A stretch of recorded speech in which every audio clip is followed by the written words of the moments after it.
이번 시간은 488페이지 이제 두 번째 나오는 사업계획 승인에 관해서 살펴보죠.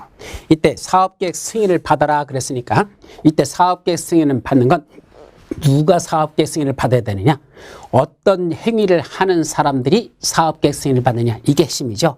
첫 번째 나오는 사업계획 승인 대상입니다. 그래서 사업계획 승인은 첫 번째 나오는 게 사업계획 승인을 받아야 되는 대상이 누구냐, 어떤 자들이 사업계획 승인을 받느냐 이 얘기죠. 자, 첫째는 적어도 주택을 건설하는데 그때 주택건설과 대지조성 둘로 나눈다 그랬죠. 그래서 주택에서나 대지를 조성하는데 그때 주택을 건설하는데 얼마나 건설한다니까, 그때 단독주택은 30호 이상을 건설하고자 할 때, 공동주택은 30세대 이상을 건설하려고 한다면 이 자들은 뭘 받아라? 사업계획 승인이라는 걸 받아라. 이렇게 일단 정리합니다. 그래서 단독주택의 경우는 30호 이상, 공동주택의 경우는 3세대 이상을 받을 때, 그렇게 많이 지으려면, 이렇게 많이 지으려면 그때부터는 뭐가 필요하다? 사업계획 승인이라는 걸 받아야 된다 이거고, 대지를 조성할 때는 1만 제곱미터 이상 대지를 조성하는 건 이거는 사업계획 승인 받으라는 얘기입니다. 근데 요거하고 여러분들이 혼동해서는 안 되는 게 뭐냐, 여기 사업주체 중에서 등록사업자가 있었어요. 그죠? 등록사업자. 이때 등록하는 건 누가 등록하라 그랬죠? 주택을 짓는데 단독주택은 연간 원칙적으로 20호 이상, 공동주택은 연간 20세대 이상을 짓고자 할 때 이때 등록하고, 대지를 조성하는 건 연간, 항상 연간이란 말이 들어가 1만 제곱미터 이상일 때 이때는 등록을 해야 한다라고 했습니다. 그럼 이 말뜻은 여기는 연간이란 말이 들어가고 여기는 이쪽 사업계획서에서는 연간이란 말이 없어요. 없죠. 무슨 차이죠? 이거는 1년 동안에 저렇게 지란 얘기입니다. 만약에 1년 1월 달부터 12월 달로 잡았을 때 1월 달에 5호 짓고 3월 달에 10호 짓고 그 다음에 6월 달에 다시 5호 짓고, 그럼 5호 짓고 10호 짓고 5호 졌으니까 합치면 얼마 되죠? 연간 그때부터는 20호가 되잖아. 따라서 그때부터는 연간 20호가 되니까 첫 번째 5호 질 때도 등록하지 않아도 됩니다. 나중에 또 10호 질 때 그때도 등록하지 않아도 됩니다. 근데 마지막 5호를 질 때는 합치면 연간 20호가 되죠? 그때는 등록을 하고 5호를 줘야 된다 이런 뜻입니다. 1년 동안에 20호 이상 짓게 되면 그때부터 등록이 필요하니까 쭉 누적돼 가지고 1년 동안에 20호 들어가는 그 사업할 때 그때는 등록을 하고 그때는 지으라는 얘기입니다. 근데 5호, 10호, 5호만 져가지고는 사업계획 승인 받는다? 안 받습니다. 그럼 그때는 뭐 받죠? 건축허가 받습니다. 건축허 받고 5호 짓고, 건축허 받고 10호 짓고, 건축허 받고 5호만 지면 되는데, 다만 세 번째 5호 질 때는 연간 20호 이상이 되니까 그때는 등록을 하고 그렇게 허가 받고선 25호를 져라 이런 뜻입니다. 근데 이건 그게 아니고 한꺼번에 지을 때마다 1월 달에 지으는데 그때 30호 졌다, 5월 달에 짓는데 그때 50호를 졌다, 10월 달에 짓는데 100호를 졌다, 다 30호 이상이잖아. 그러면 한 건 그게 30호 이상 되거나 3세대 이상 된다면, 또는 대지조성은 1만 제곱미터 이상 된다면 그거는 건축 허가 받고 짓는 게 아니라 그때부터는 사업계획 승인이라는 걸 받고 자라 이런 뜻입니다. 그래서 이렇게 규모가 클 때는 건축허가 대상이 아니고 사업계획 승인 대상이다, 이렇게 정리하라는 거, 그게 핵심이죠. 다만 예외가 있습니다. 그때 단독주택이 30호가 아니라 50호 이상부터 사업계획 승인 받는 게 있고, 그 공동주택도 50세대 이상 지을 때부터 사업계획 승인 받는 게 있다라는 게 예외가 각각 두 가지씩 거기 나와 있는데, 그 중에 단독주택 중에서 한옥을 짓는 나번은 기억해야 됩니다. 이때 한옥은 40호 지을 때는 건축허가 받고 짓습니다. 사업계획 승인 안 받습니다. 50호 이상 지을 때부터만 사업계획 승인 받죠. 따라서 단독주택은 원칙은 30호 이상부터 사업계획 승인인데, 한옥 지을 때는 30호가 아니라 50호 이상 지을 때부터 사업계획 승인이다 라는 건 기억해 두도록 합니다.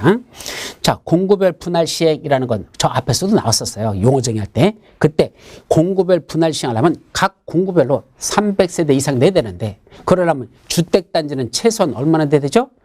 두 개 공구로 나눠지면 각각 300명, 300명이니까 합치면 그 주택단지는 최소한 600명 이상이 될 때 공구별로 분할해서 시행할 수 있습니다. 그래서 600세대 이상인 주택단지는 공구별로 분할해서 그런 주택을 건설, 공급할 수 있다. 바로 그 말이죠. 자, 이제 두 번째. 그럼 사업계획 승인은 누구한테 받느냐? 사업계획 승인 대상이고, 그럼 이런 정도로다가 주택을 건설하거나 대지를 조성하고 싶으면, 저렇게 무더기로 주택을 건설하거나 대지를 조성하고 싶으면 뭐 받아라? 사업계획 승인 받아라 그랬으니까 이제 두 번째 사업계획 승인권자가 누구냐? 이제 두 번째가 승인권자죠. 자, 이건 원칙과 예외로 일단 나눠봅니다. 근데 이 원칙이 둘로 나눠져서요. 이런 규모 이상으로 주택을 건설하거나 대지를 조성하는데 그때 그 조성되는 대지 면적이 10만 제곱미터 이상 되느냐, 대지 면적이 10만 제곱미터 미만이 되느냐, 이렇게 둘로 나눠진다. 사업계획 승인을 받는데 대지 면적이 10만 이상인지 10만 미만인지 둘에 따라서 사업계획 승인권자가 달라집니다. 그때 10만 제곱미터 이상부터는 즉 이 정도로 주택을 건설하거나 대지 조성하는데 이제 1만이 아니고 그때 대지 조성 면적이 10만 제곱미터 이상 된다면 물론 주택 건설 숫자는 2 이상인데 그럴 때 대지 면적이 10만 이상이라면 이 말이야. 그때는 누구한테 받는다? 시도지사가 사업계획 승인권자입니다. 다만 대도시에서는 대도시장이 사업계획 승인권자다라고 돼 있죠. 그럼 10만 제곱미터 미만일 때는 누구한테 사업계획 승인 받으러 갑니까? 관할구에게 장들한테 받으러 가면 됩니다. 특, 광, 특시, 특도, 시장, 군수 이자들한테 받으러 가라는 얘기입니다. 그럼 이게 무슨 의미를 가질까? 자, 그럼 서울특별시에서 대지 면적이 10만 제곱미터 이상 되는 이런 규모를 짓는다면 사업계획 승인은 누구한테 받는다? 시도지사 할 때 이 시 쪽에 누가 들어있죠? 서울특별시장이 들어 있습니다. 그래서 10만 이상이라도 서울특별시한테 받고 10만 미만일 때도 역시 서울특별시장이 사업계획 승인권자라는 얘기입니다. 인천에서는 10만 이상일 때도 인천광역시장, 10만 미만일 때도 인천광역시장, 세종시에서는 10만 이상일 때도 시도사의 시에 세종시장이 들어있으니까 이것도 들어있잖아. 그래서 10만 이상일 때는 세종시장, 10만 미만일 때도 세종특별자치시장. 제주도에서는 10만 이상일 때는 제주도도지사가, 10만 미만일 때도 제주도도지사입니다. 자, 그런데 여기는 대도시장, 이건 시장으로 나눠졌네. 그럼 저쪽 성남시, 수원시 인구 100만이 됩니다. 그러다 보니까 거기는 대도시장이죠. 50만 이상 되니까. 그럼 대도시에서 성남시에서는 10만 이상일 때도 성남시장, 10만 미만일 때도 이 시장 속에는 대도시장을 포함하고 있는 거니까 역시 성남시장이 들어갑니다. 그럼 저 과천시로 가볼까요? 인구 50만 안 됩니다. 30만 정도밖에 안 됩니다. 그럼 과천시에서는 자 10만 이상이면 여기 과천시장은 대도시가 아닌 시장이니까 대도시가 아닌 시장은 없습니다. 그럼 누구한테 받으라는 얘기야? 경기도 도지사가 사업계획 승인권자입니다. 그래서 과천시에 이런 규모의 주택을 건설하면서 그때 대지 면적이 10만 제곱미터 이상이라면 그때는 경기도 도지사한테 사업계획 승인 받고 10만 미만이면 그때는 이 시장 속에 대도시가 아닌 시장도 포함되어 있으니까 그때는 과천시한테 받습니다. 연천군에서는 10만 이상일 때는 연천군수 없어. 그러니까 연천군이 아니라 경기도 도지사한테 사업계획 승인 받고 10만 미만일 때는 연천군수가 사업계획 승인권자다 이런 뜻입니다. 결국 대도시가 아닌 시하고 군에서는요. 면적이 10만 이상 되면 도지사한테 사업계획 승인 받고 10만 미만이면 그 대도시가 아닌 시장하고 군수가 사업계획 승인권자가 된다. 그렇게 정리해 두라는 얘기입니다. 그리고 이제 예외적으로 누가 직접 사업계획 승인권자다? 국장이 직접 사업계획 승인을 내주는 경우가 다음 페이지에 나와 있습니다. 첫째는 국가 및 한국토지주택공사가 시행하는 경우. 예, 사업 주체가 누구랍니까? 국가. 그 다음에 한국토지주택공사.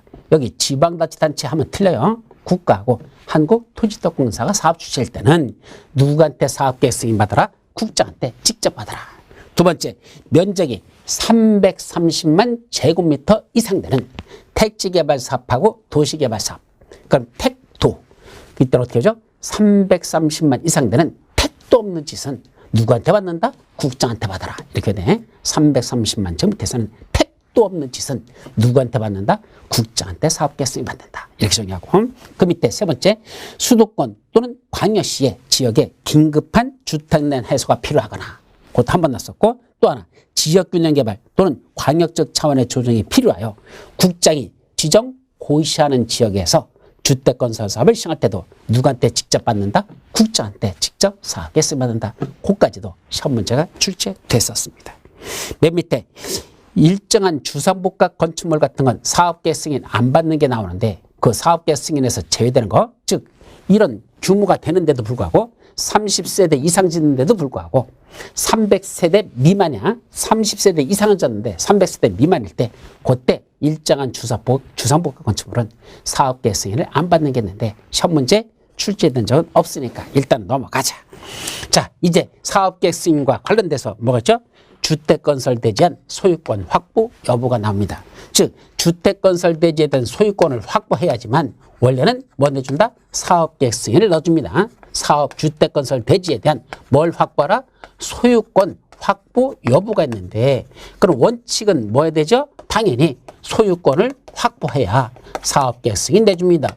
자, 상식적인 얘기죠. 남의 땅에다가 아파트 짓겠다고 하면 사업계획 승인 내줍니까? 원래는 안 내주죠. 그러니까 원래 대지에 대한 소유권을 확보하라는 얘기입니다. 그래야 사업계획 승인 내주겠다는 얘기죠. 근데 예외가 있어요. 뭐 하지 않아도 소유권을 확보하지 않았는데 그래도 사업계획 승인 내주는 경우가 있더란 얘기입니다. 예, 대지에 대한 소유권 확보 안 했어. 아직. 그런데도 사업계획 승인은 미리 내주는 경우가 있다 없다? 있다. 이것도 중요한 내용에 들어갑니다. 그 중에 첫 번째가 뭐죠? 그 예외에 들어있는 거야. 국토위계 및 용에 관한 법률에 따른 지구 단위 계획의 결정이 필요한 주택건설 사업의 해당 대지 면적의 80% 이상을 뭘 확보했다? 사용할 수 있는 권한을 확보하고 80% 이상 사용을 확보하고 나머지가 무슨 대상이 된다? 나머지가 매도 청구 대상이 되는 대지란다. 자, 무슨 말이죠? 자, 그림을 그리면 자, 지구 단위 계획 결정이 필요한 주택건설 사업 그랬습니다. 이때 지구 단위 계획 결정이 필요하다는 얘기는 여기가 무슨 구역이다? 지구 단위 계획 구역이기 때문에 지구 단위 계획 결정이 필요한 겁니다. 지구 단위 계획은 아무 데서 수립하는 계획이 아니거든요. 먼저 지구 단위 계획 구역을 지정해 놓고 그 안에서 지구 단위 계획이라는 걸 수립하게 되어 있습니다. 따라서 지구 단위 계획 구역 안에다가 여기서 어떤 때는 소유권을 확보하지 못했는데도 아직 안 했는데도 사업계획 승인 내준다. 전체 대지 면적의 얼마?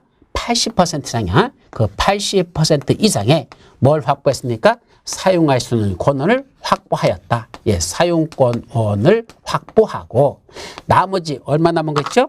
20% 이해야 되는 거. 나머지 그 20% 안 되는 이 나머지가 무슨 대상이 되었다? 매도 청구 대상. 이때 매도 청구라는 게 뭐죠?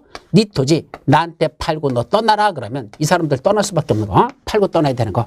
네 땅 너는 여기 자격이 없으니까 네 땅 팔고 나한테 팔고 너 떠나라는 얘기입니다. 그럼 이 사람 뭐야 돼? 당연히 나한테 팔아야 됩니다. 다만 가격을 얼마로 책정할 것인지 이거에 대한 협의가 이루어지지 않으면 그건 법원에다가 이 금액을 정해달라는 매도 청구 소송을 제기합니다. 그럼 판사가 그래 이 사람한테는 얼마는 줘야 되겠다라고 금액을 결정해주면 그 금액을 드리고 그 땅을 강제로 뺏는 겁니다. 따라서 수용과 비슷해요. 근데 수용 협의가 이루어지지 못하면 관할 토지 수용에다 재결 신청이 들어가고 매도 청구 대상이라고 하는 건 매도 청구에 대한 협의가 이루어지지 않으면 법원에다가 소송을 제기해서 금액 결정을 받는다. 자, 그 차이만 있을 뿐입니다. 어쨌든 매도 청구라는 것도 강제성을 갖는 거죠. 그래서 80% 이상만 사용할 수 있는 권을 확보하고 나머지 20%가 매도 청구 대상이 된다면 그때는 소유권을 다 확보하지 못했어도 사업계획 승인 내주겠다. 그게 첫 번째입니다. 이건 어디서만 그런다? 지구 단위 계획 구역에서 지구 단위 계획 결정이 필요했을 때만 그렇습니다. 그러니까 지구 단위 계획 구역에서만 이런 혜택을 줍니다. 100% 다 확보할 필요는 없다는 얘기입니다. 자, 그런데 여기서 누가 사업 주체를 합니까? 등록사업자하고 주택조합하고 공동으로 사업을 시작한답니다. 사업 주체가 누구다? 주택조합하고 등록사업자하고 공동으로 사업을 시작한답니다. 그때는 얼마에 뭐가 필요하죠? 95% 이상의 소유권을 확보해야 됩니다. 그럼 나머지 5%여야 되는 건 매도 청구 대상이 됐을 때 그때는 사업계획 승인 내주겠다. 그래서 등록사업자와 주택조합이 공동으로 사업을 시작하는 경우에는 80%가 아니고 95% 이상의 그때는 사용할 수 있는 권한이 아니고 소유권을 확보해야 되고 나머지 5%가 매도 청구 대상이 된다면 나머지가 그때도 사업계획 승인 내준다. 그게 첫 번째. 자, 두 번째는 이제 지구 단위 계획구역이 아닌 지역들. 지구 단위 계획구역에서는 80%까지만 하면 돼. 근데 지구 단위 계획구역이 아닌 지역에서는 소유권은 확보하지 못하였으나 사용할 수 있는 권한을 확보하였다. 근데 여기서는 사용권을 확보했다고만 써 있습니다. 얼마나 확보했느냐? 말이 없습니다. 그럼 아무런 무리 없이 그냥 사용권을 확보했다는 건 80%란 얘기입니까? 100%란 얘기입니까? 100%란 얘기입니다. 다시 말하면 지구 단위 계획 결정이 필요할 때만 80%만 사용권을 확보하면 되고 지구 단위 계획 구역이 아닌 지역에서는 100%의 사용권을 확보하는 얘기입니다. 그러면 그때는 사업계 승인 내주겠다 이거고, 세 번째 사업 주체가 누구랍니까? 국가, 지방자치단체, 한국토지주택공사, 지방공사, 이 공공건설 사업 주체들이라면 이 자들이 주택건설 사업을 시행할 때는 뭐가 없어도 된다? 소유권 다 확보하지 않아도 사업계 승인 내주겠답니다. 자, 근데 맨 밑에 매도 청구라는 게 나오죠. 그래서 요거와 관련돼서 세 번째 뭐가 나온다? 이제 여기 매도 청구와 관련된 내용이 이어져 나옵니다. 이때 매도 청구라는 건 강제성을 갖는다 그랬죠. 매도 청구가 두 가지로 나눠집니다. 첫째는 아까 80% 이상만 지구 단위 계획 구역 안에서요, 80% 이상만 사용할 수 있는 권을 확보하면 원칙적으로 나머지 20% 이하 되는 이 땅 있죠? 요거는 원칙적으로 매도 청구 대상이 되는 게 맞습니다. 예, 80%만 사용할 수 있는 권을 확보해요. 그럼 나머지 20%는 자동적으로 원래는 매도 청구 대상이 된다 이 말입니다. 그런데 이 중에 매도 청구 대상이 안 되는 사람이 있어요. 얼마까지 확보했는데 80% 이상은 확보했어. 근데 아직 95%까지는 안 돼. 85% 이상은 되는데 몇 %까지는 아직은 안 된다? 95%는 안 된대. 95% 미만이래. 그럼 80% 이상부터 95% 미만까지만 사용할 수 있는 권을 확보했다면 나머지 20% 이하 되는 이속에 있는 매도 청구 대상이 되는 사람들 중에서 매도 청구 대상이 안 되는 사람이 있더라 이겁니다. 누구일까? 지구 단위 계획 구역 지정 고시일 10년 이전에 취득해서 계속 보호해 온 사람들은 매도 청구 대상이 안 된답니다. 즉 강제로 너 팔고 떠나라고 할 수 없다는 얘기입니다. 그럼 지구 단위 계획 구역 지정되기 10년 이전에 이 땅의 일부를 취득했다면 그 사람은 무슨 사람이죠? 이 사람 10년 이전에 취득했어요. 지구 단위 계획 구역 지정 고시일 10년 이전에 취득했대. 원주민이라 원토박이라고 합니다. 그 옛날에 썼던 사람은 여기를 개발될 걸 알고 산 게 아니기 때문에 저 사람은 투기꾼이 아니란 얘기입니다. 따라서 이렇게 10년 이전에 취득해서 계속 지금까지 보유해 온 사람은 그 사람은 투기 세력이 아니기 때문에 강제로 살 수 없다. 매도 청구 대상이 안 된다 얘기입니다. 근데 이때 10년을 따질 때 어떻게 10년의 기간을 따질까? 지구 단위 계획 구역 지정 고시일 10년 이전에 취득했는데 10년이라는 세월은 어떻게 될까? 자, 본인이 소유한 기간은 3년밖에 안 돼. 근데 아버님으로부터 상속을 받았어. 근데 아버님이 보유한 기간이 8년이야. 그럼 8년 플러스 본인 보유 기간 3년에서 그건 11년으로 봅니다. 따라서 10년 이전에 취득한 자로 봅니다. 매도 청구 대상이 안 됩니다. 따라서 본인이 보유했던 기간만 10년을 산정할 때 포함시키는 게 아니고 그 배우자 및 직계, 존속, 직계, 비속이 소유하던 기간 그것도 상속으로 받았을 때만 그건 합산합니다. 따라서 아버지가 보유한 기간이 8년이었다고 내가 상속받은 기간이 3년이면 그때는 내가 보유한 기간이 3년으로 보는 게 아니고 아버지 보유 기간을 합쳐서 11년으로 본다는 것, 10년 이전에 취득한 거로 본다는 것. 따라서 그건 매도 청구 대상이 안 된다. 아셨죠? 그것도 같이 기억해 두셔야 됩니다. 자, 그러면 이제 80% 이상부터 95% 미만까지만은 그 10년 이전에 취득한 자들은 매도 청구 대상이 안 된다 그랬는데 이제 어디까지 취득을 했다? 전체 면적 중에서 95% 이상 사용할 수 있는 권을 확보했답니다. 그럼 나머지 5% 이하 남는 그 땅들 있죠? 그거는 보유기간에 관계없이 뭐 10년 이전에 취득했느냐 이거 따지지 않냐고 전부 다 매도 청구 대상이 된단다. 그래서 95% 이상 되면 그 사용권을 확보하지 못한 나머지 대지 5% 이하 되는 그 전체 땅은 이제 전부 다 10년 보유와 관계없이 매도 청구 대상이 된다라는 것도 기억해 두셔야 됩니다. 자, 두 번째로서 또 매도 청구 하나 더 있어. 뭐죠? 바로 리모델링 주택조합. 리모델링을 할 때 우리 리모델링 할까 그랬더니 사람들이 뭐 했죠? 그러자 아까 결의했었잖아. 그때 얼마큼 결의했죠? 주택단지 전체라고 할 때는 구분 소유자 및 의결권에 각 3분의 2상의 결의와 각 동별 구분 소유자 및 의결권에 적어도 과반수의 결의가 있어야 된다라고 했었잖아. 그럼 그 사람들 결의한 사람들 그 사람들만 먹어야 된다. 조합원이 되는 것이고 그 결의하지 아니한 사람들을 리모델링해서 결의하지 아니한 사람들이 있었죠. 그 자들은 조합원이 아니라는 얘기입니다. 그럼 그 자들은 무슨 대상이야? 너는 조합원이 아니니까 이 아파트 단지에 살 자격이 없어. 너 팔고 떠나라. 강제로 내쫓아버렸으면 매도 청구 대상이 된단다. 예, 그분들도 매도 청구 대상이야. 그 얘기입니다.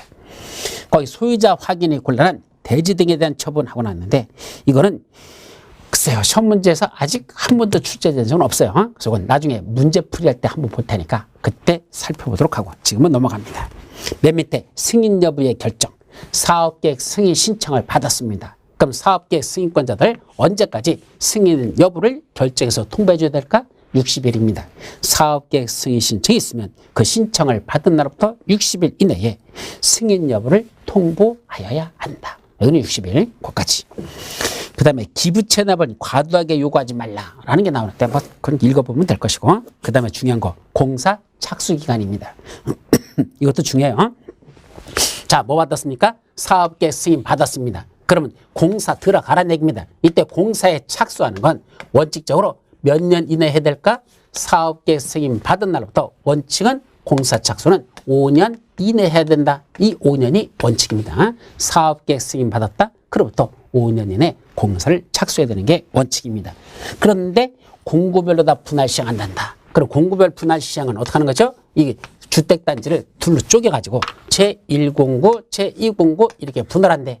그럼 이때 최초 공구 있죠. 1공구, 최초 공구도 사업계획 승인 받은 날부터 5년 이내에 역시 공사를 착수해야 됩니다. 시작해야 된다. 그래서 사업계획 승인 받아서 최초 공구는 그로부터 5년 이내. 그럼 최초 공구 외의 공구 2공구, 3공구, 4공구 있으면 그건 어떻게 하죠? 최초 공구에서 공사를 시작했다고 뭐하죠? 착공 신고를 합니다. 최초 그건 언제까지 해야 되는가? 사업계획 승인 받은 날로부터 5년 이내 착공 신고를 해야 되는 거죠. 그럼 착공 신고를 한 날 그날부터 다시 제2공구는 그로부터 몇 년 이내? 2년 이내에 공사에 시작을 해야 된다는 것. 따라서 최초 공구는 사업계획 승인 받은 날부터 5년 이내에 시작해야 되고 최초 공구 외 공구는 최초 공구에서 공사 시작한다고 착공 신고하죠. 그 착공 신고한 날로부터 2년 이내에 공사를 시작하여야 한다라는 거 그렇게 여러분들이 기억해 두도록 합니다. 그때 이제 이어져 나오는 게 뭐죠? 그 뭐라는 경우도 있다. 연장 착수 기간을 연장할 수 있는 경우도 있습니다. 그래서 반드시 5년 이내에 하거나 아니면 2년 해야 될까? 예, 요거 5년 이내에 해야 된다는 요 공사 착수를 뭐 할 수 있죠? 이걸 연장할 수 있는 경우도 있습니다. 언제까지 연장할 수 있죠? 정당한 사유가 있을 때는 연장이 가능하죠. 그 정당한 사유가 493페이지 밑에 심화학습 속에 들어있습니다. 그 중에 1번, 2번, 3번까지는 최소한 한번 들여다봐야 됩니다. 1번, 매장문화재 보호및 조사에 관한 법률에 따라 문화재청장의 매장문화재 발굴 허가를 받은 경우. 자, 땅을 파다 보니까 이 땅에서 뭐가 나옵니까? 저 선사시대 때 유적이 나온다는 얘기입니다. 문화재가 나온다는 얘기죠. 그럼 문화재가 나오면 공사가 뭐 돼요? 중단될 수밖에 없습니다. 그럼 지금 공사 착수할 수 없다는 얘기입니다. 문화재 발굴이 끝날 때까지. 그럼 문화재 발굴이 다 끝나면은 이제 더 이상 정당한 사유가 없어졌죠. 그로부터 몇 년? 1년. 그래서 문화재 발굴이 끝나고 그로부터 1년 이내까지는 공사 착수하는 걸 연장할 수 있다. 이 말이야. 따라서 원래는 사업계획 승인받았고 4년 차 갔는데 문화재 발굴이 됐어. 그렇으면 그때부터는 이제 뭐하죠? 문화재 발굴하는데 기간이 4년 걸렸대. 그럼 4년 지나고 다시 4년 동안 문화재 발굴 끝나고 나면 그로부터 다시 몇 년? 1년 범위 내에서 그때는 공사의 착수를 연장할 수 있다. 이렇게 이해하시면 됩니다. 자, 근데 조심할 게 있습니다. 그때 공사 착수하는 거는요. 연장하는 건 이 연장은 여기 원래부터 사업계획 승인받아 5년. 그다음에 공구별로 분할 시행할 때는 최초 공구에서는 5년이죠. 그거까지만 연장이 가능하지. 이거 최초 공구 외의 공구에서는 공사에 착수했는데 문화재가 나왔습니다. 그렇다고 해서 다시 연장해 주는 거 있습니까? 없습니다. 최초 공구에서 일단 공사에 착수한 이상 2년 이내 최초 공구 외의 공구는 착공 신고로부터 2년 내에 한다 그랬죠? 이거는 연장이라는 게 없다라는 거. 그래서 최초 공구에서 공사 착수했으면 최초 공구 외의 공구는 2년 내에 공사를 시작해야 되지. 그걸 1년을 연장해 준다는 건 들어가지 않는다라는 거. 그것도 아주 조심해서 기억할 내용입니다. 자, 다음 페이지. 사업계획 승인 취소도 있습니다. 사업계획 승인은 어떤 데 취소하죠? 지금 말한 대로 그 공사 착수기간 원칙적으로는 5년, 그 다음에 이쪽은 2년이죠. 이 공사 착수기간에 공사에 착수를 해야 됩니다. 안 하면 어떻게 된다? 그때는 사업계획 승인을 취소할 수 있습니다. 사업계획 승인 내준 걸 취소할 수 있다. 그게 동그라미 1번에 들어있죠. 사업 주체가 공사 착수 기간을 위반하여 공사를 시작하지 아니하였다. 5년 내에 안 했다. 그럼 사업계획 승인을 취소할 수 있습니다. 다만 최초 공고에서 공사에 착수한 이상 최초 공고 외 공고는 2년 내 공사 시작해야 된다 그랬었죠. 근데 2년 내 공사 시작 안 했습니다. 그럼 그때도 사업계획 승인을 취소해야 될까? 그때는 사업계획 승인 취소 없다는 것도 기억해 두셔야 됩니다. 다시 말하면 최초 공고에서 일단 공사에 착수한 이상 최초 공고 외 공고에서는 2년 내 공사 시작해야 되는 거죠. 그거 안 했다고 해서 사업계획 승인을 취소하는 건 없다. 최초 공고에서 일단 시작한 이상 최초 공고 외 공고는 2년 내 공사 안 한다고 해서 사업계획 승인 내준 걸 취소하는 건 없다라는 것. 그러면 이 공사 시작한 것도 취소한다는 뜻이 되기 때문에 그건 너무 과잉 법칙에 어긋난다. 안 된다는 얘기입니다. 그렇게 이해해 주는 거 거기까지는 꼭 기억하십시오. 그다음에 494페이지 맨 밑에 보면 해설에서 맨 마지막 줄 494페이지 맨 밑에 거기 대통령령으로 정하는 정당한 사유가 있다고 인정하는 경우에는 최초 공고 외의 공고에서는 이 말이 나와 있는데 그거 잘못됐어. 최초 공고 외의 공고를 제외하고는 자, 뭐 하는 거? 연장할 수 있는 건 최초 공고 외의 공고 있죠? 이걸 제외하고 나머지 여기에서만 최초 공고하고 이거 5년짜리 있죠? 이거는 1년을 연장하는 게 들어있지만 최초 공고 외의 공고에서는 연장이라는 게 없습니다. 그래서 최초 공고 외의 공고를 제외하고는 나머지 쪽에 대해서는 이건 연장할 수 있다라는 그런 뜻이거든요. 그래서 그것도 고쳐주시기 바랍니다. 그래서 최초 공고 외의 공고에서는 이렇게 쓰는 걸 최초 공고 외의 공고를 제외하고는 말이 좀 어려워. 최초 공고 외의 공고를 제외하고는 그럼 결국은 무슨 말이 되죠? 최초 공고하고 그다음에 아까 이거 원칙적으로는 사업계획 승인받아 5년 내 그때는 뭐가 가능하다? 그때는 연장이 가능하고 요 최초 공고 외에 여기서는 연장이라는 게 가능하지 않단다. 그런 걸 기억해 두라는 얘기입니다. 자, 이 수정표는요. 우리 학습 질문 있죠? 교수한테 질문한 거기 하는 데다가 별도로 다 현재 자료로서 어제 약속한 대로 올려놨습니다. 그래서 기본서 한 10페이지 정도 될 거예요, 현재. 그래서 수정표 다 그 수정할 표 만들어놨는데 그거는 출판팀에서 다시 편집을 해가지고 여러분들에게 다시 정오표 올리는 데 있죠? 거기 다시 올릴 건데 일단은 어제 제 학습 질문란 박후서 교수 질문란에 일단 올려놨으니까 거기 열어보시고 참고로 하도록 합니다. 자, 495페이지 이제 뭐로 나온다? 여기 사업 시행을 위한 조치로 넘어갑니다. 그래서 사업 시행을 위한 조치로서 첫 번째 타인의 토지를 출입 등을 할 수 있습니다. 이때 조심할 건 사업 주체라고 다 타인의 토지 마음대로 출입할 수 있는 거 아니다. 누구만 출입이 가능하다? 공공건설 사업 주체만 출입할 수 있다. 이게 누구죠? 국가, 지방자치단체, 한국토지주택공사, 지방공사, 공공건설 사업 주체 이 네 명이야. 국가, 지방자치단체, 토지주택공사, 지방공사 얘들만 출입할 수 있다.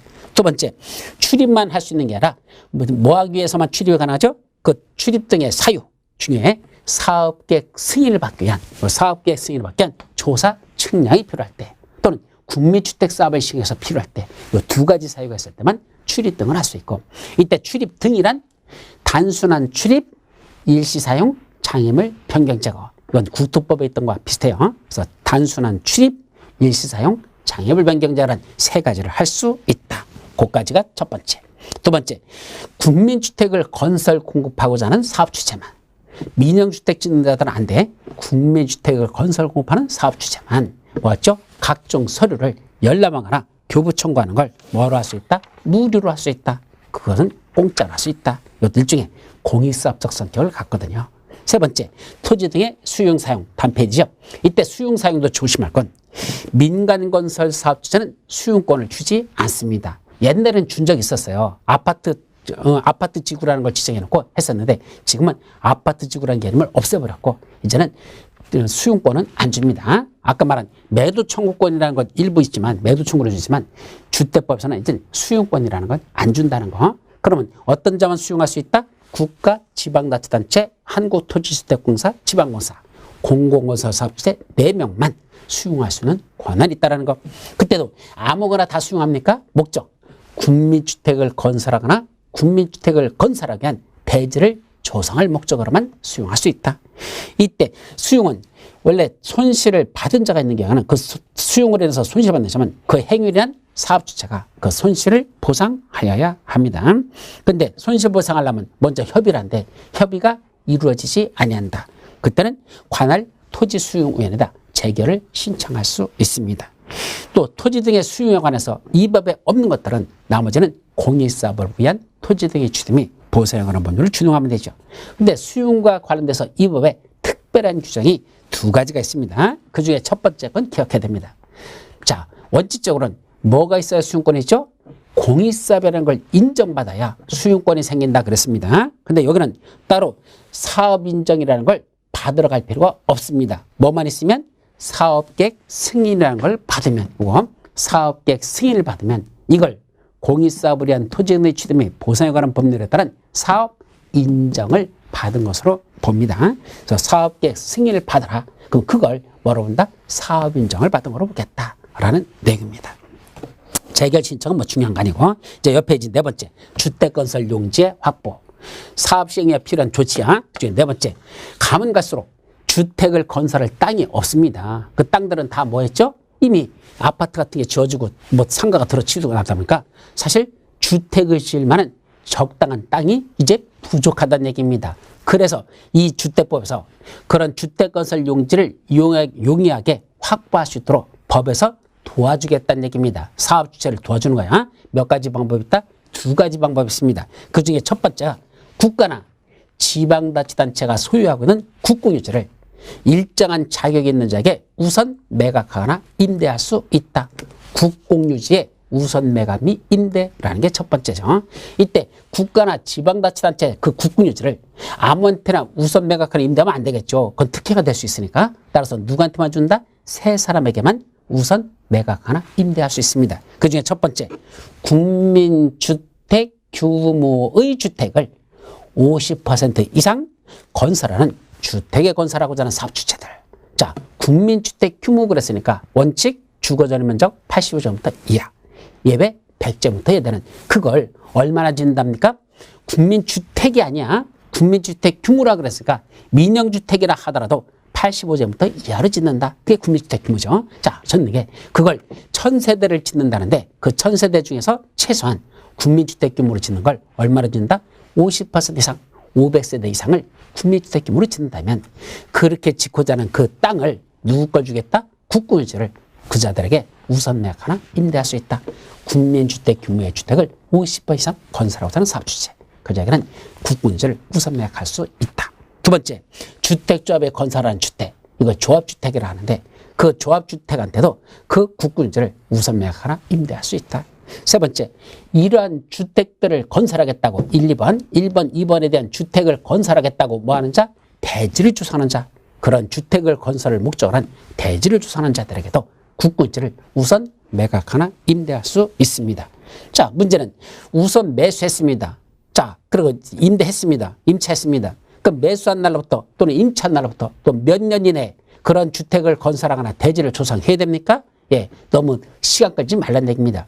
매수한 날로부터 또는 임차한 날로부터 2년 이내에, 2년 이내에 주택을 건설하거나 대지를 조성하지 아니하면 그때는 팔았던 국가나 지방자치단체가 다시 되살 수 있다. 그걸 뭐라죠? 환매. 매각했던 건 되사하는 걸 환매하거나 임대차 계약은 뭐 할 수 있다? 취소할 수 있단다. 라는 거. 거기까지. 자, 2번째는 도시개발법에서 우리 환지 방식으로 사업이 시행되는 게 있었죠. 근데 그 환지 방식으로 할 때 사업 시행자가 사업에 필요한 경비에 충당해서 지가 가지고 있는 땅이 있어요. 이 땅을 뭐라고 그러죠? 채비지라고 합니다. 사업의 환지 방식으로 사업을 시행할 때 도시개발 사업에서 사업에 필요한 경비에 충당하려고 시행자가 가지고 있는 땅 채비지. 이 채비지를 매각하거나 임대해가지고 거기서 들어온 수입 가지고 환지 방식으로 사업이 시행되는 비용으로 사용하겠다는 얘기입니다. 근데 이 채비지를 누구한테 우선 매각할 수 있다? 국민주택을 건설하고자 하는 사업주체에게 이 채비지를 우선 매각할 수 있다는 얘기입니다.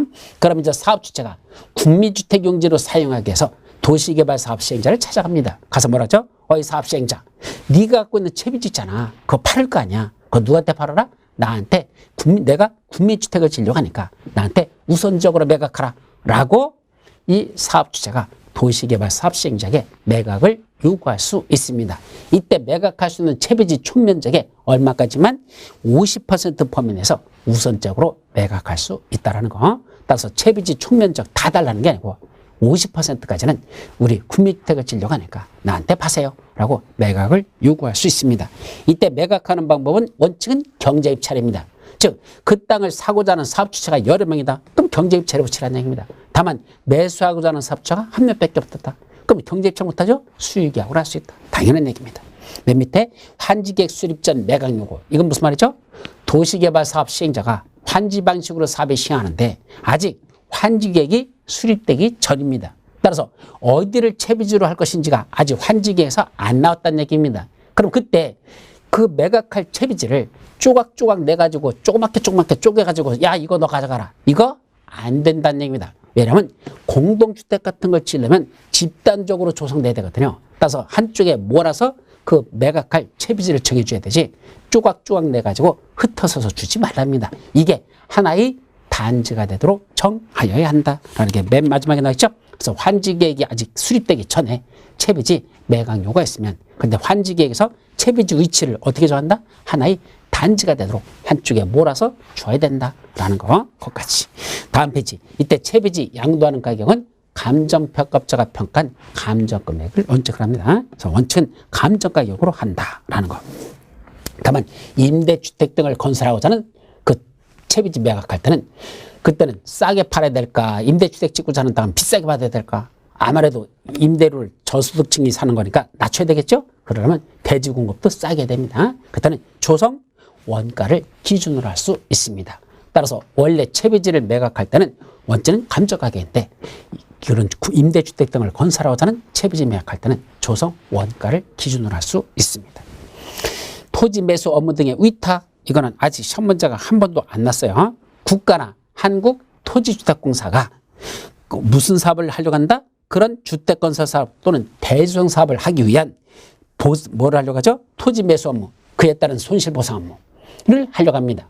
국가나 지방 한국토지주택공사가 토지 매수 업무, 손실보상 업무를 수행하는 걸 지들이 직접 해야 될까? 안 하는데 지들이 직접 안 하고 관할 지방자치단체장에게 그 토지 매수 업무나 손실보상 업무를 위탁할 수가 있습니다. 그때 위탁하려면 뭐죠? 위탁 수수료를 받는데 이때는 많이 받는다, 적게 받는다? 적게 받습니다. 우리 맨날 도시개발법과 정법에서는 그 시장군수 구청장한테 징수를 위탁하면 징수한 금액의 100분의 4를 드려라 그랬는데 여기는 100분의 4가 아니고 2%, 100분의 2라는 뜻이야. 2% 범위 내에서 대통령이 정하는 요율의 위탁 수수료를 지급합니다. 따라서 2%의 범위 내에서 위탁 수수료는 1%부터 정해져. 1%, 1.3, 1.5, 1.7, 2%에서 최대 2%까지만 위탁 수수료를 주는데 아직 이거는 시험 문제 출제된 적은 없습니다. 자, 499페이지 사업의 시행 절차라고 되어 있죠. 그럼 제일 먼저 뭐부터 한다? 착공신고부터 한단다. 그럼 이제 사업계획 승인 받았으니까 아까 어디서 나왔었죠? 그렇죠? 사업계획 승인 받았으니까 공사 들어간다? 사업 시행 절차야. 제일 먼저 착공신고부터 합니다. 그때 착공신고는 누구한테 합니까? 사업계획 승인권자한테, 그 사업계획 승인대주한테 가가지고 당신이 사업계획 승인 내준 대로 나 지금부터 공사 들어갑니다. 착공신고를 하라는 얘기입니다. 다만 거기 두 번째 줄, 사업 주체가 착공신고한 후 공사를 시작하려는 경우 사업계획 승인을 받은 해당 주택건설 대지에 매도 청구 대상이 되는 대지가 포함되어 있으면, 그때 매도 청구라는 건 강제로 살 수 있는 땅이 있었죠? 그게 포함되어 있으면 해당 매도 청구 대상 대지에 대해서는 그 대지의 소유자가 매도에 대하여 합의를 했을 때 그때부터 착공할 수 있습니다. 매도 청구 대상이 되는 토지는 함부로 착공해서는 안 되고 그 토지 소유자하고 매도에 대한 금액이 합의가 되거나, 그럼 합의가 안 됐으면 뭐죠? 매도 청구 소송에 들어갔습니다. 거기서 1심 승소 판결이 났을 때 그때 이후부터만 공사를 시작할 수 있습니다. 그때 확정 판결이 나올 때까지 기다려야 된다? 아닙니다. 1심에서만 거기 판결이 확정될 것을 유하지 아니한다 그랬잖아. 따라서 1심 판결, 2심 판결, 대법원까지 올라가면 3심 판결까지 가야 되잖아. 근데 1심 판결에서만 승소했으면 매도 청구 대상이 된다? 맞고. 그러니까 얼마 드려라? 라고 판결이 나오면 아직 이제 고등법원, 대법원까지 안 올라갔어도 그때는 공사를 시작할 수 있다. 그러니까 결국은 1심 판결 끝났는데 소유자가 재심 청구했어. 다시 재판 또 청구했어. 그럴 때는 그 금액을 공탁금 걸어놓고 그냥 공사 들어가면 된다. 이런 뜻입니다. 그것까지. 두 번째가 시공에 관한 게 쭉 나오는데 그 시공 중에 500페이지에 보면 간설시설 설치 및 비용의 상환이란 말이 나와 있어요. 그래서 이게 시험 문제가 한 번 날 때가 됐는데 아직 한 번도 안 났다는 게 좀 신기해요. 그럼 간단히만 정리하자. 그게 뭐냐면 단독주택을 짓는데 여기다 100호 이상을 짓겠답니다. 공동주택을 짓는데 100세대 이상을 짓겠답니다. 그 다음에 대지를 조성하는데 16,500제곱미터 이상 되는 대지를 조성하려고 한답니다. 자, 그림으로 그리면 이런 얘기입니다. 자, 여기다 대지를, 주택을 건설하는데 100호 또는 100세대 이상. 대지를 조성하는데 16,500제곱미터. 16,500제곱미터라는 게 무슨 의미냐면 이거 이코로 5,000평입니다. 5,000평이에요. 그래서 5,000 곱하기 3.3 해보십시오.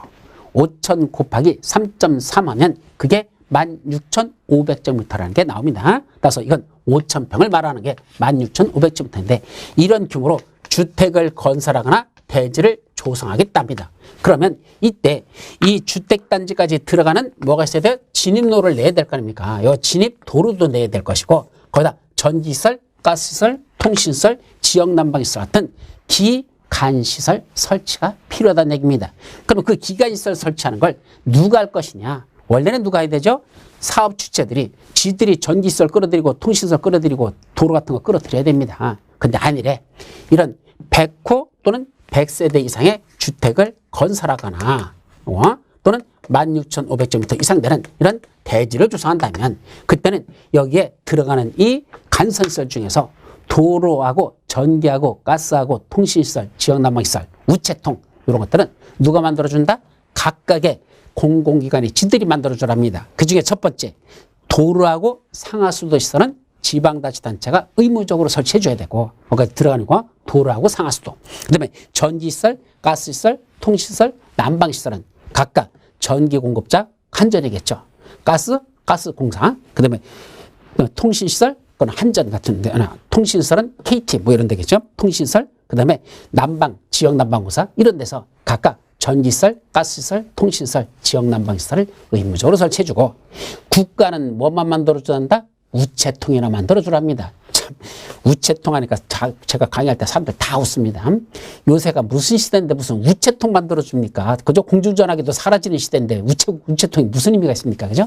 그러니까 결국 우체통보다는 저는 무선통신기 있잖아요. 설치하는 거. 또는 옷에 나는 뭐 오진가 뭐 그것 하는 거. 차라리 그런 걸 만들어주라고 해야지. 어서 19세기 구닥다리 같은 우체통이나 국가가 만들어주고 있다랍니다. 지방자치단체는 도로하고 상하수 만들어주라고 해놓고 돈 많은 국가는 우체통이나 만들어주고 있으라니. 이거 좀 말이 안 되죠. 근데 하여튼 법에 그렇게 돼 있어요. 이건 의무적으로 설치해 두는 게 나오는데 글쎄 한 번 시험 문제 날 것 같은데 아직은 한 번도 안 났습니다. 이 세부적인 내용은 문제 풀이할 때 한 번 풀 테니까 그때 보도록 합니다. 자, 501페이지에 공사가 시공되는 걸 감독하는 감리에 관한 게 나오는데 이 감리도 시험 문제에서는 아직 출제된 적이 별로 없어요. 그러니까 이건 넘어갑니다. 자, 503페이지 공사 다 끝났다. 뭐 받는다? 사용검사를 받습니다. 이 사용검사는 몇 가지 기억해야 돼. 자, 첫 번째 사용검사는 누구한테 받을래? 첫째 시장군수 구청장한테 사용검사 받는 게 원칙입니다. 조심할 건 사업계획 승인권자한테 사용검사 받으러 가는 게 아니라는 게 문제입니다. 원칙적으로 생각해 보십시오.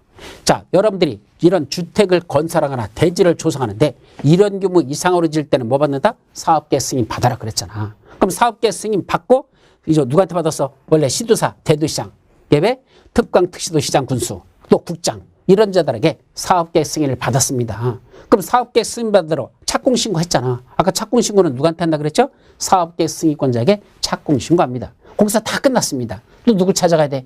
원래는 사업계획 승인권자한테 가가지고 당신이 사업계획 승인 내준 대로 나 공사 다 끝났으니까 이것 좀 검사해 주십시오. 사용검사 신청하는 거 이게 맞을 거 아니야. 근데 아니래요. 누구한테 받습니까?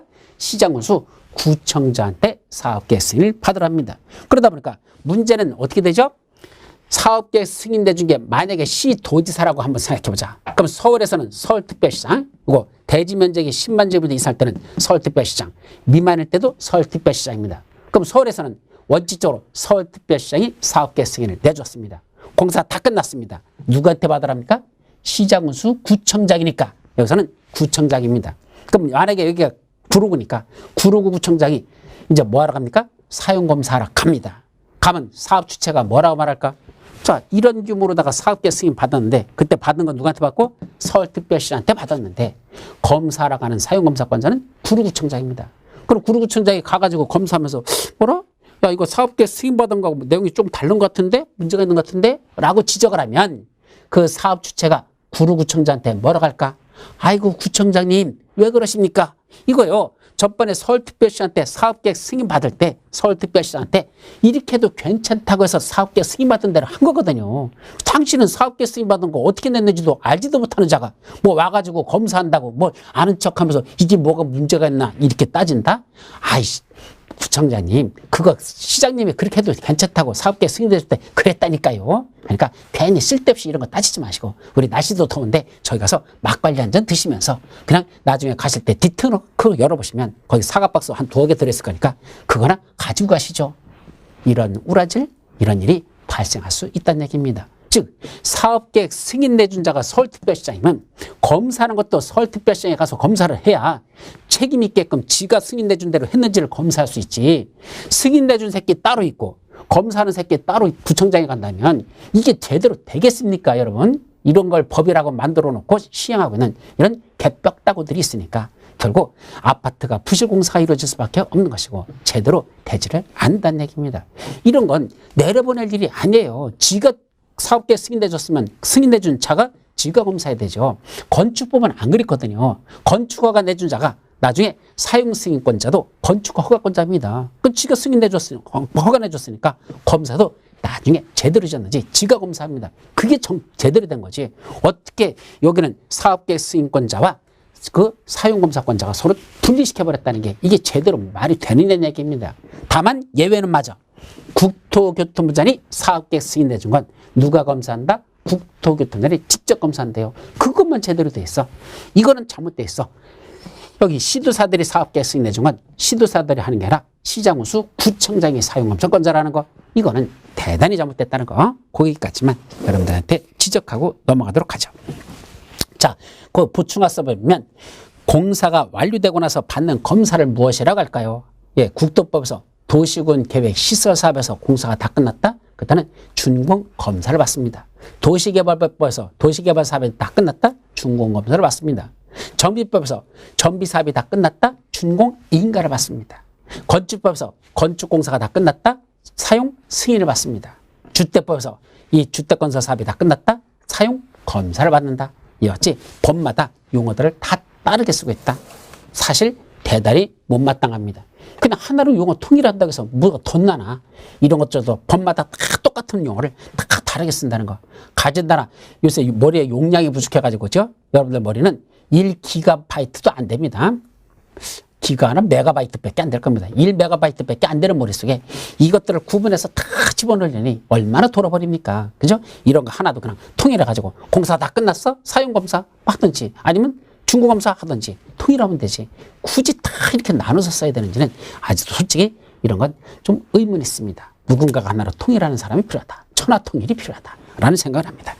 자, 일단 넘어가시고 다음 페이지에 보시면 사용검사 기한 나오죠? 사용검사 신청이 들어오면 며칠 내야 한다? 15일 이내에 검사해야 한다라는 거. 그거 하고 시공보증자 등의 사용검사도 나오는데 이건 뭐냐면 원래 사업 주체가 공사를 하는데 시공을 보증한 자들이 있어요. 그러다 나중에 사업 주체가 부도가 나버렸습니다. 그럼 시공을 보증한 자들이 지들이 하고 그자도 부도가 나버리면 그때는 그 입주 예정자 대표회의, 입주 예정자의 대표회가 거기서 지들이 공사를 끝내놓고 지들이 사용검사를 신청한다는 것, 뭐 그런 내용들이 나와 있습니다.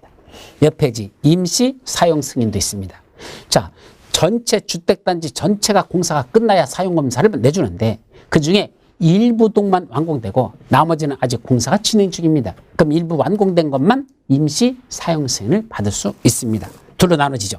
주택건설 사업에서는 동별로 공사가 완료됐을 때 임시사용 승인을 받을 수 있고, 대지조성 사업에서는 구획별로 공사가 끝났을 때 그때 임시사용 승인을 받을 수가 있습니다. 자, 그 밑에 보면 맨 밑에 505페이지 사용검사 후 매도 청구라는 게 있죠. 이것도 최근에 시험 문제가 집중적으로 출제되고 있는 겁니다. 이게 무슨 내용이냐면, 자, 먼저 민법하고도 일부 결부돼요. 여기다 아파트를 짓습니다. 101동, 102동, 103동, 104동, 105동, 106동, 107동, 108동, 109동, 110동. 자, 아파트를 짓습니다. 문제는 사업계획 승인을 받아야 되는데, 여기 있는 땅 중에 일부 땅에, 여기다 하자. 일부 땅이 이게 갑이라는 사람이 소유하고 있는 갑 소유 토지입니다. 갑이 소유하고 있는 토지였습니다. 그런데 문제는 이 사업 주체가, 여기 이 공사라는 사업 주체가 있을 거 아닙니까? 그죠? 이놈의 사업 주체, 이 건설회사 사장 새끼가 이 갑의 토지 이만큼이 지금 누구 땅인데도 불구하고 갑 소유 토지였는데, 이걸 뭐를 했죠? 자기가 소유권을 취득한 양, 이걸 구분 소유권으로다 해서 지가 취득한 양, 이거 분할해가지고 자기가 취득한 양 가짜 매매 계약서, 사무소 위주죠. 그걸 가짜 매매 계약서를 써가지고 이 갑으로부터 이 사업주체가 지가 취득했다라고 해가지고 소유권 이전 등기를 해버렸습니다. 그래서 이건 원래는 갑소유 토지였는데 사업주체가 서류를 조작해서 자기 땅으로다 소유권 등기를 해가지고 요 전체에 대해서 사업계획 승인이 들어왔습니다. 그러니까 소유자가 누구거로 됐으니까, 사업주체로 됐으니까 아까 그 주택건설 대지에 대한 소유권을 확보하여야 사업계획 승인 내준다 그랬죠? 그래서 소유권을 다 확보했으니까 이 땅에 대해서는 이상 없이 사업계획 승인을 내줬습니다. 자, 근데 문제는 뭐죠? 사업계획 승인 받고 공사가 다 끝나서 아파트 다 지었습니다. 그럼 아파트 다 지면 사업주체 명의로 돼 있는 걸 누구 명의로 바꾸죠? 이제 여기 분양받은 사람들 잔금 치르면 그때 뭐가 이럽니까? 소유권 이전 등기가 이루어집니다. 소유권 이전 등기를 누구한테 했습니까? 이 분양받은 사람들에게 했다는 얘기입니다. 근데 문제는 여기 요거 109동이라고 했죠. 이 109동에 보시면 100세대가 있는데, 이 109동에 100세대가 있었는데, 이 사람들은 현실적으로 뭐만 갖고 있는 겁니까? 원래는 아파트니까 공동주택에 있는 그 구분 건축물의 일부와 토지는 뭐 되죠? 이 전체 토지에 자기들 토지 지분 있잖아. 그 지분을 공유하는 공유지분, 그걸 취득하는 게 원칙이죠. 그런데 문제는 이 땅이 이 사람들이 분양은 받았지만, 이 100세대 분양을 받았지만 분양받은 사람들 땅이 아니고 누구 땅이다? 갑소유 토지란 얘기입니다. 여러분들 등기부상에 소유권 명의가 돼 있다고 해서 그게 진정한 소유자로 우리나라는 인정합니까? 안 합니까? 민법 시간이야. 자, 우리 민법은 공시의 원칙은 인정해도 공신의 원칙은 인정하지 않는다. 아마 민법 시간에 분명히 수업 시간에 배우셨을 겁니다. 그게 무슨 말이죠? 등기부라는 공시의 원칙은 우리 등기부라는 게 있기 때문에 인정합니다. 그게 공시죠. 사람들한테 팔아 이렇게 돼 있다라고 봐준 거, 이게 공시입니다. 근데 공시는 공시된 내용에 대해서 실질적인 그 효력을 인정하느냐, 안 한다는 얘기입니다. 공신의 원칙은 인정하지 않는다. 따라서 등기부상에 소유자로 있었다 하더라도 진정한 소유자가 그 사람이 아니라면 등기부상의 소유자와 관계없이 그 사람은 소유자가 아니란 얘기입니다. 그게 우리 대법원 판례 입장에 있는 거죠. 그러다 보니까 명의만 누구 거랬죠? 사업 주체가 지가 상고로 가짜로 계약서 써가지고 이거에 대해서 분양을 해가지고 이 소유권 이전 등기 받은 사람들, 이 주택의 소유자죠. 그 사람들은 주택만, 건물만 짓거지 땅은 이 갑소유 토지라는 얘기입니다. 근데 문제는 이걸 모르고서 다 소유권 등기 하고 나서 그 이후에 사용검사 받고 나서 소유권 이전 등기가 다 끝났는데, 그제서야 누가 그 사실을 알았다? 갑소유 토지 소유자가 어라? 내 땅의 일부가 저 아파트 단지 부지로 편입됐네라는 걸 나중에 알았습니다. 참 일찍 또 알았다. 나중에 알았다 이게. 좀 늦게 알았다는 얘기입니다. 초기에 알았으면 못 짓게끔 해가지고 사업계획 승인도 못 받겠으면 될걸. 사업계획 승인 받고 다 짓고 소유권 이전 등기 끝날 때까지도 몰랐다는 얘기입니다. 그러려면 적어도 한 4, 5년은 지났다는 얘기야. 그럼 4, 5년 동안 이 소유 토지 소유자는, 이 토지 소유자는 병신짓 한 거죠. 방치하고 있었다는 얘기입니다. 그래서 이제 소유권 이전 등기까지 다 끝난 후에 그제서야 그 사실을 알고 법원에다가 소유권 말소 등기 신청을 했습니다. 소유권 말소라는 건, 야, 이거 이 사람들 거 아니야. 소유권 이전 등기 받는 저 사람들 거 아니야. 따라서 이건 내 거니까 저 사람들 소유권 등기되는 걸 말소 신청을 하는 소송을 제기했습니다. 누가 이겼습니까? 당연히 갑이 이기죠. 자기 때니까. 등기부상에 있는 소유자가 중요한 게 아니고 실제 소유권이 누구냐라는 걸 따진다 그랬잖아. 그래서 소송에 갔더니 당연히 갑의 토지가 맞으니까 이때 사업주체가 샀다는 그 계약서는 가짜 계약서였었고 그건 사문서 위조로 판명이 됐으니까 결국은 갑이 소유권을 다시 회복을 해버렸습니다. 그럼 이제 병신되게 누구죠? 아파트 분양받은 사람들만 병신됐죠.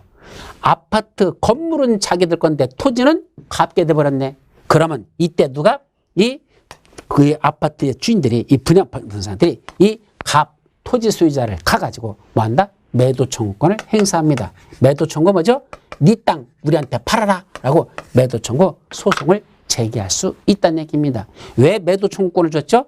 그동안 갑 뭐하고 있었니? 이렇게 아파트 올라갈 때까지도 너 방치하고 있다가 이제 와가지고 뭐 네 땅이라고 소유권을 가져가 버려? 그래 소유권을 인정해 줄게. 대신 우리한테 너 팔으라는 얘기입니다. 이만큼은 우리가 살 수 있는 권한이 있다는 얘기죠. 그때 이 갑이 안 팔아 그러면 뭐 하면 되죠? 소송 제기합니다. 그래서 판사한테 얼마 주면 될 건지 금액만 결정받아서 그거 주고 안 받으면 법원에다 골탁금 걸어놓고 이거는 누게 된다? 이제 이 건축물 분양받았던 사람들의 땅이 되는 겁니다. 그걸 다루고 있는 내용이 여기는 사용검사 후 매도 청구에 관한 내용이다. 첫 번째 잘납니다. 중요한 겁니다.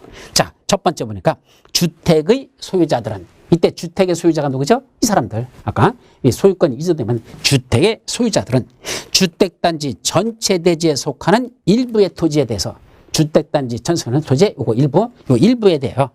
소유권 이전 등기 말소 소송됐더라. 소유권 이전 등기 받은 거에 대한 말소 소송. 그러니까 누가 제기했어? 이 토지 소유자가 야 이거 니들 땅 아니야. 내 땅이야. 라고 말소 등기 시켜라. 사용검사를 받은 이후에 해당 토지의 소유권을 회복한 실소유자에게 소유권은 이 사람이 회복했죠? 실소유자 이 땅 주인에게 이 주택의 소유자들은 뭐 할 수 있단다? 시가로 매도할 것을 청구할 수 있다. 이때 시가라는 건 현재 거래되는 시세대로 팔아라 라고 이 주택의 소유자들이 이 실소유자에게 매도를 청구할 수 있습니다. 그때 두 번째 매도 청구하라는 경우 요 매도 청구 대상이 되는 이게 전체 대지 면적에서 얼마 이해된다? 주택단지 전체 대지 면적의 5% 미만이어야 한다. 이것도 시험문제 나왔었죠. 이게 너무 넓으면 안 돼요. 넓으면 그냥 갑의 소유권으로 넘어가는 거고 전체 대지 면적 중에 5% 미만밖에 안 되는 작은 땅일 때만 그때는 이 주택의 소유자들이 이 실소유자에게 매도를 청구할 수 있다. 이 말이고 그때 매도 청구의 의사표시는 실소유자가 해당 토지 소유권을 회복한 날부터 2년 이내에 해당 실소유자에게 송달돼야 된다.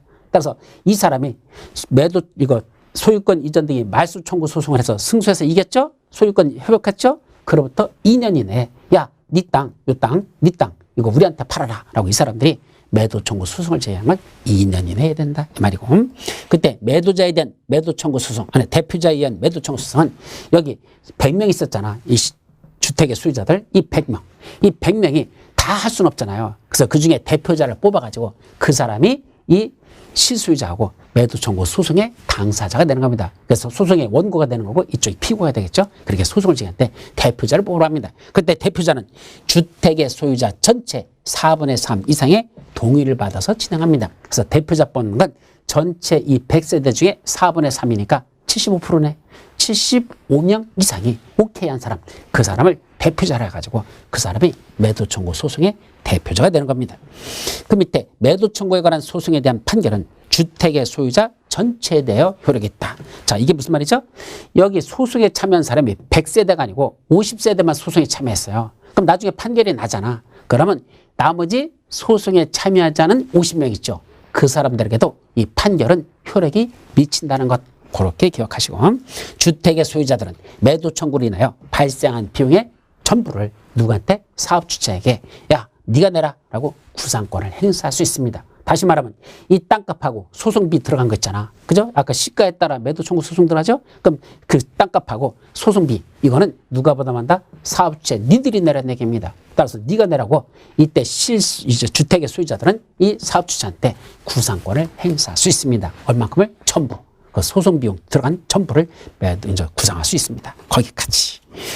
자, 이제 마지막 주택을 건설하는 데 쓰여지는 막대한 자금들, 주택 자금에 관한 게 나오는데 그거는 시간상 다음 시간으로 넘어가서 보도록 하죠. 쉬었다 갑니다.